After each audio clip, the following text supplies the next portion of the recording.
lumang pantalon. Ayusin natin yan. From this to this. So tara guys, samahan nyo ako. May panibago na naman akong project for today's video. Let's go! Meron akong nakita sa internet. Maganda tong naisip ko, ay nakita ko kasi eto tamang-tama, meron akong pantalon na kupas na.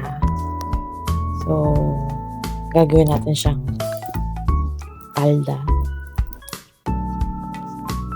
So, let's go!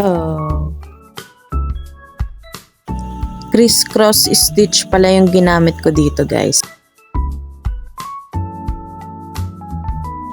Sa bandang laylayan pala to, guys.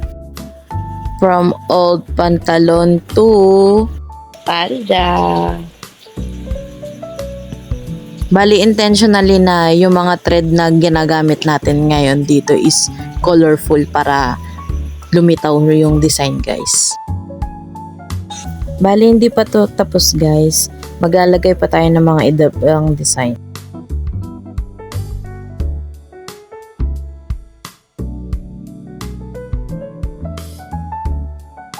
Medyo mabusisi at saka matagal yung paglalagay natin ng design, kaya tiyaga-tiyaga lang, guys.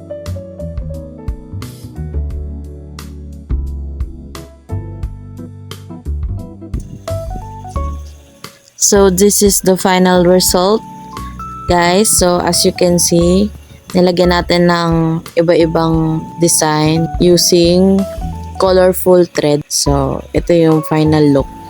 So that's all for today. See you on my next project. Salamat!